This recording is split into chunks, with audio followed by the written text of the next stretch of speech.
I am very pleased to introduce our speaker today, Michael Terrel. Hello, everybody.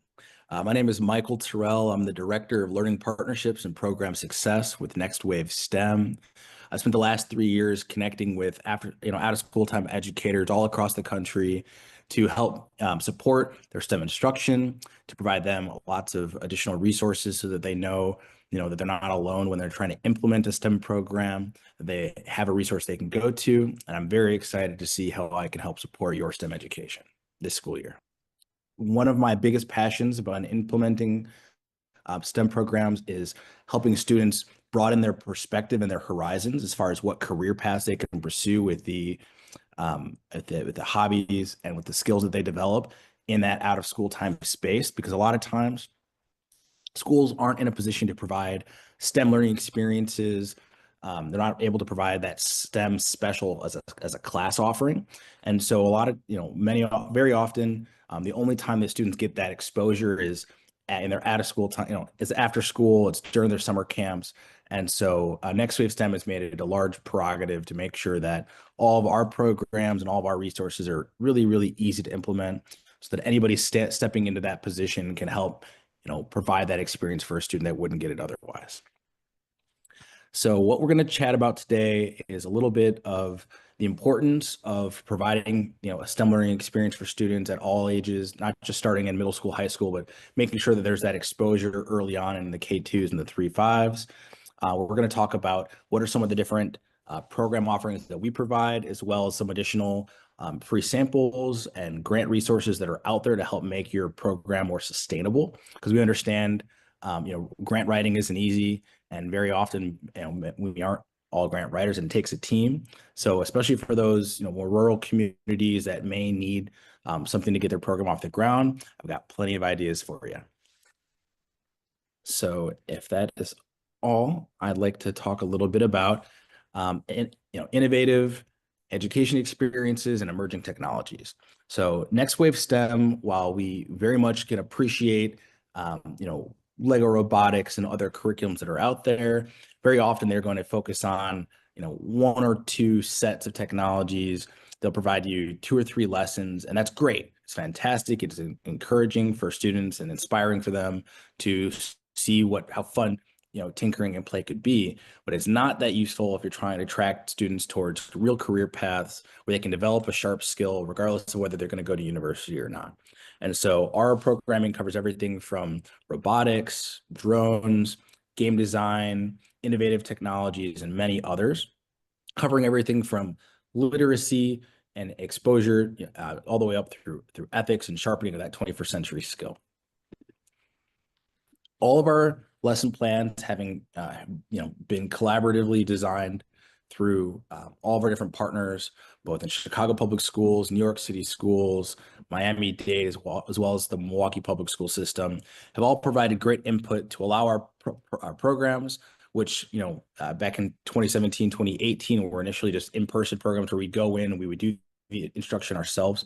We were able to collect a lot of feedback from all of our partners as far as what standards may make the largest impact and help supplement schools that are doing their lesson plans during the day to make our programs more robust and more comprehensive so that students are walking away with concrete skills. So we've integrated everything from NGSS, the Common Core Math and ELA, CSTA, as well as 21st century skills, which is extremely important, especially for all those 21st century learning centers. Our courses, like I mentioned, range K-12. So you'll see all the different rows are going to be the age band. So the top row is going to be K2. The next one below that will be 3rd grade through 5th grade. And the columns are going to be our technology pathways. So each course is represented in a block here, and every block fills between 15 and 20 lesson hours of programs of 1-hour lessons. So that means not only are you getting 15 to 20 presentations per course, you're getting all the teacher's guides, the scopes and sequences, as well as a professional development resource that can be extremely beneficial as you go to scale your staff up for summer camp or for when you're looking to integrate a new experience with back to school time in the fall. And these kind of programs mean that you can spend way more time investing in your students to make sure that they're engaged, that you're helping to answer their questions. and less time on searching the internet for fun activities to do, especially if you're one of those programs that doesn't necessarily have, a big university or a large community supporting partner to try to provide that activity for you. And so our main aim is to make, your process as simple as possible to create these learning experiences. Some of the fun courses, for example, AI, which doesn't even require additional equipment or hardware, will take students all the way from learning about what biomimicry is and programming a zoo of different animals or how they should be acting and how they should be sounding, all the way up through artificial intelligence for artists, where they'll learn about, the different tools that are out there to create art and music through generative AI and computer vision, which again, these early learning experiences are vital when trying to develop literacy, especially in this great new world of technology. And we also offer at the middle school and high school level programs that are very much oriented at tracking students into those career paths. So a good example of that is the 6th to 8th grade Tinkercad program. So it's our 3D design course. It's not a 3D printing course as much as they do print in it. The main prerogative is that the students learn about the engineering design process, learning about clash detection, and a lot of the lessons are going to orient students to think, hey, this skill you're building, printing Pokeballs, which again, love to do. It really is developing a skill in civil and mechanical and electrical engineering. And when students are prompted with that, then they have their perspective of, oh, this skill I'm building while I'm having fun could be something I could do for a living. And, it's very hard, especially when they get to high school, trying to determine what they want to do with their lives. Do they want to go to university or not? And this is a fantastic way to keep that skill front and center so that no matter what, they walk away with something tangible that they can really work with on a day-to-day, irrespective of what career path they choose. Now, at the high school level, none of these courses have prerequisites, so you can take a middle school age course without having had taken the 3rd grade through 5th grade programs. These are all designed as a resource for educators like yourselves to be easy to implement. You can essentially, we've developed the presentations for you. You read from the script, which we'll go through here shortly, and it can be very easy. Now, there are a few caveats, specifically at the high school level. That AI course for high schoolers, definitely not a simple course to jump off with, but by no means is it impossible to implement. As well, the high school coding course with drones is very math focused. So students will be planning flight paths about landing your drone on the Eiffel Tower. We've got simulators that make it really easy so that if you want to provide students the ability to plan these flight paths and design their own courses virtually, they can do that. And something we've recently added per request, a lot of schools that have aviation programs and out of school time programs that have, drones on hand, is a drone pilot certification course, which helps prepare students to take the FAA 107 drone flight certification, which means at the age of 16, once they've received that, they can go out and be commercial drone photographers, where they can work with real estate companies to actually develop an income and start a business. And those are things that students need exposure to early to understand, how to navigate the business world while it's low stakes. So we've got a multitude of programs. What we're going to do is we're going to look at some of the other lessons and show you kind of how to navigate some of our free resources, because a lot of times it's hard when you're looking at activities to do online. You don't know where to start. And I've got a great catalog of free activities that you can use in the short term. So let me get out of this. I will show you exactly what that looks like. So before I jump there, the courses, again, can often be grouped by theme if you don't just want to pick 1 or 2 courses at a time. We organize the programs either by art for those programs that want to integrate more STEAM-based programming. We've got more career technical education-oriented courses, mostly at the high school level, that are focused on agricultural sciences, entrepreneurship, as well as that drone pilot certification, as well as for those that have computer labs, they may have computer instructional resources available to them. We've got a broad list of programs that they can pick and choose from, everything from discovering robotics and programming robots through game design, which is a really popular new addition where students can create their own video game, test it with their friends, export it to an actual device, and get to walk around and play their own game. It's a lot of fun, and it's a great way to keep the students hands-on and engaged. As well, What I want to point out is that whether it's one course or if you're trying to provide a diverse array of learning experiences to your students, the programs can either be acquired individually or via an age band. So all the 3-5 courses can be bundled together, and it's extremely cost effective when you do it that way. That way, whether it's 1 week you want to do 3D printing Christmas ornaments for your students so that all your students can take something home to their families for the holiday, or in the spring when plants are starting to grow, you can have the solar and renewables course so that students can learn about how plants are using that solar energy, very similarly how we can retool that to create businesses and be more sustainable in our everyday lives. Those are all, small learning experiences that really build up to students over time. But now I'm going to take you over to our sample catalog. I want to make sure everyone knows how to find it. The link's going to be in the description. But this is the NextWaveSTEM curriculum portal, where if you were to pick up a program with us, or even in the short term, if you're just looking at samples, you can get a feel for what a real program would look like. So one of my favorite ones that I like to pick on is going to be K2 3D design. So this is for kindergartners to second graders. By no means are they going to be programming or using like scratch coding at all. But what they will be using is these 3D pens to allow them to learn about structures and forces without having to sit in front of a screen to do so. So as you'll see, every course is going to come with an overview that details the specifics on each of the different lessons in the course, and between 15 and 20 teachers' guides, 15 to 20 presentations, and some of the lessons have worksheets, some of them don't. So just looking at the overview, and I can zoom in to make it a little bit easier to see. It details, a description of the program. It talks about the necessary materials. We do touch on some standards alignments that are, in more specifics in each of the teacher's guides. And then it breaks down exactly what you're learning and what's needed for each lesson. So you always have something very high level to look at, to kind of touch on to see where the students are at. So first they learn about introduction to 2D and 3D shapes, which can be a lot of fun. They learn about modeling with clay, developing spatial awareness, learning about the different axes. Then they'll learn about different shapes and scale, all the way up through prototyping different figures like a sled. And then they'll learn about realistic sculptures, working with different templates to create the same product over and over, the same structure over and over. They learn about measurements, prototyping, and then at the end, they have an activity. In this sample lesson, it's designing a new playground, but there's going to be additional lessons from 16 to 20 that are going to be brand new. So these are it's a free sample of an activity you can do. Another area that I'll direct you with all of our sample lessons is the teacher's guide. The teacher's guide pairs with the presentation. It gives you more specifics on the standards alignment. And if you scroll down past the long array of standards, it'll show you exactly how to pace through the course. So this pairs with the sample presentation. It prompts you on each slide exactly what to ask the students, when to have them break apart or come back and work together.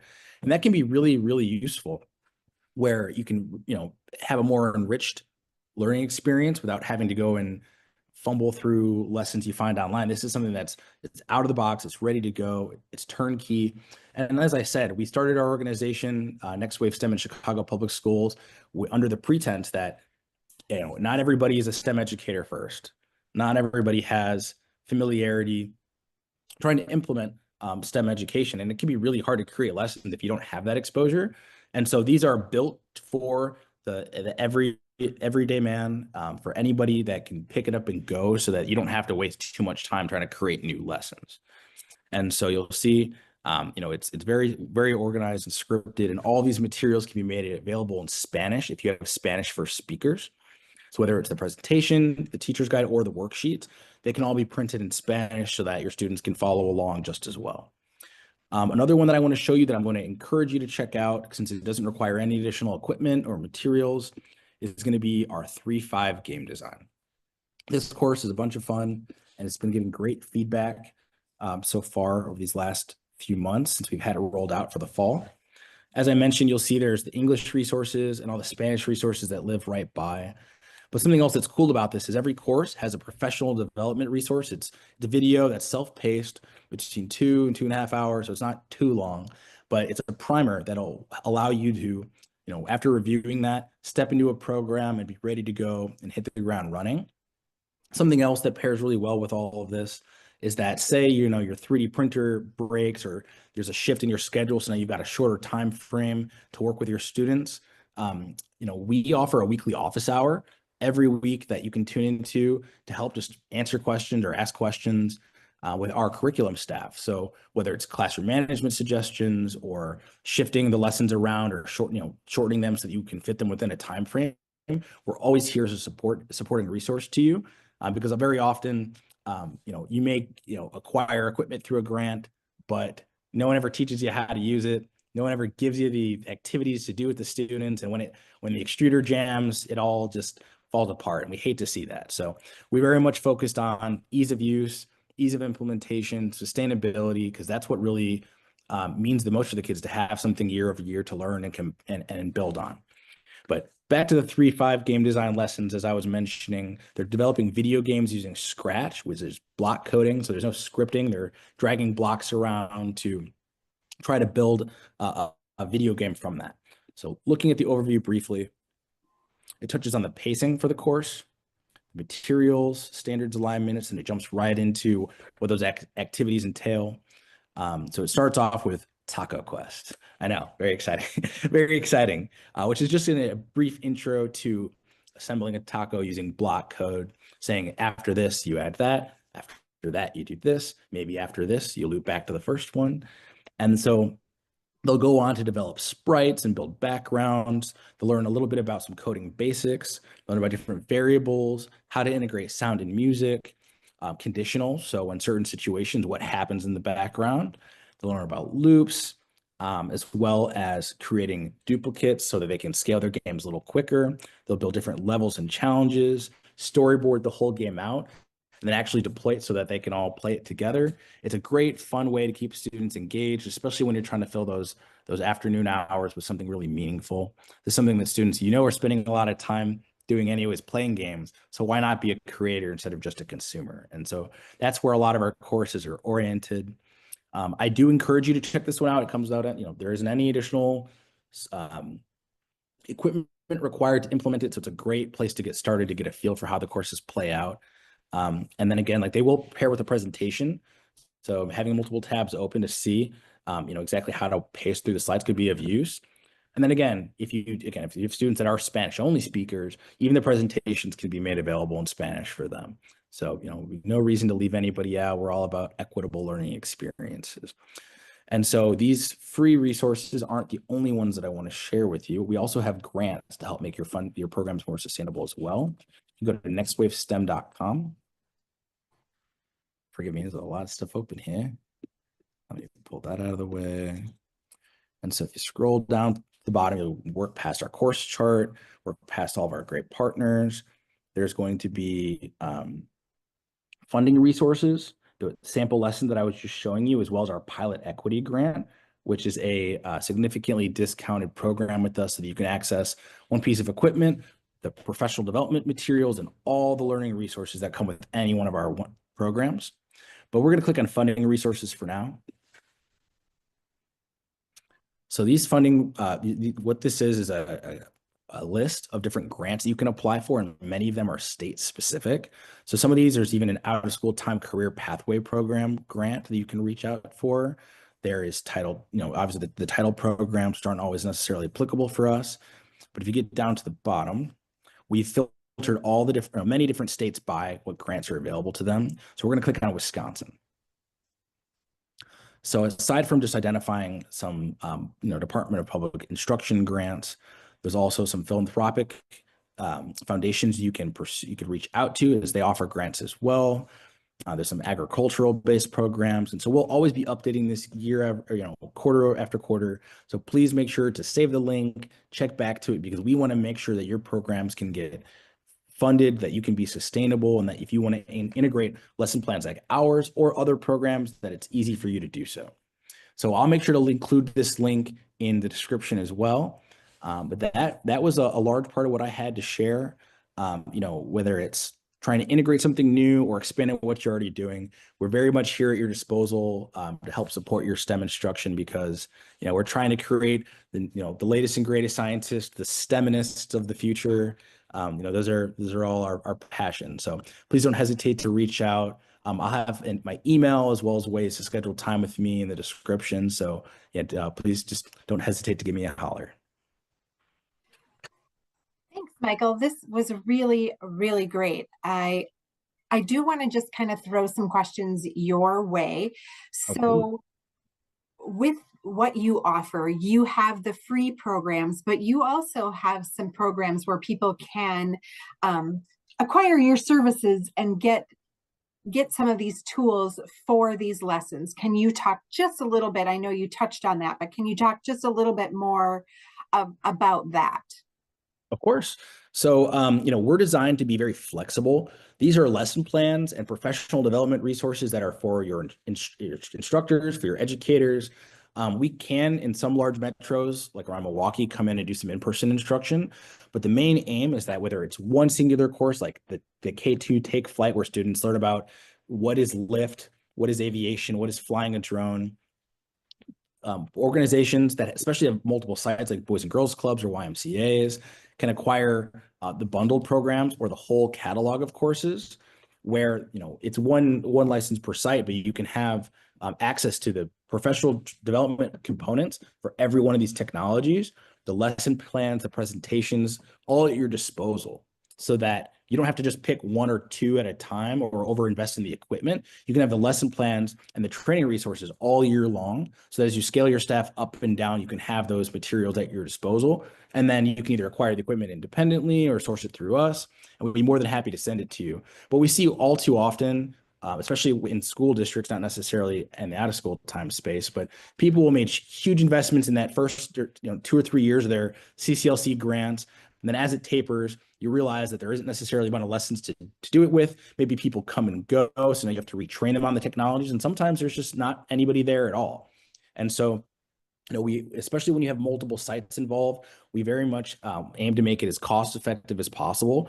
When you have, say, 2 or 3 sites that want to teach robotics and 2 or 3 that have students that are really passionate in computer science and AI, maybe some that hate screens entirely and they maybe just want to tinker with circuits or IoT sets. This is a great way for them to be able to it's a great way for them to be able to have flexibility in what they're instructing, which is a huge priority for us. As we've learned, STEM is not the same everywhere you do it. It's vastly different depending on where you're instructing and who you're teaching to. So, that is the main aim. Whether it's an individual course or the bundled catalog, it's all flexible at your discretion. And Michael, we will provide all of these resources and descriptions kind of with this video on our website. So we'll be able to kind of help people along in that resource. So is there anything else that you want to talk to our folks today about? Yeah, I would say, we not, as I said earlier, not everybody has a large institution in their backyard to kind of guide them through programs. Not everybody is resourced the same. A lot of times we aren't STEM firsts or even teachers first, and when we're thrust into these roles. And so, hi there. And so, the main thing we suggest is that reach out to us whether you're running a program with us or not. Our main aim is to be a resource to you. So whether you just need someone to talk to work through your 3D printer extruder, or if you say are trying to develop lesson plans around certain technologies, don't hesitate to call, because we're more than happy to hear from you, because your suggestions and requests guide a lot of what we choose to do. Like, I was pushing for an agricultural sciences course at the high school level for years. And all of a sudden I went to a conference and I was able to actually talk to a district administrator who said they really want to grow their agro program. And I had a colleague sitting with me, and lo and behold, 2 months later, we've got an agricultural program rolled out, just because we took that input really seriously. AI is always, we've had AI programs since long before ChatGPT, but we add new lesson plans and grow those lesson plans year over year based on what the demand is for. And so, these lesson plans were all 10 hours when I started in 2022, and now they've grown to 15 and some of them to 20 activities. So we're always growing the program. So every year you come back, there's going to be something new for your students. So yeah, please keep us in mind as a resource, regardless of whether you're running a program with us or not, because we very much want to help support what you're doing irrespectively. That sounds great. Thank you so much. I just want to extend our gratitude to you one more time, Michael Terrell from NextWaveSTEM, for being here today. Um, Thank you so much for all the work everyone does on behalf of children and families in the state of Wisconsin. We really hope that you have an opportunity in the coming weeks to utilize these tools that Michael talked about today and share your learning with others. Every little bit counts, especially when we're talking about STEM. So I want to just say out to all of our folks watching that if you have further questions, please connect with us through our QR code or our email address. You can definitely find more information on professional development opportunities, in addition to other resource materials. At this site, you can also subscribe to our listserv for the WOSTA's month at a glance. So thanks everyone for attending. Yes, thanks so much for having me. Thanks for the work everybody does.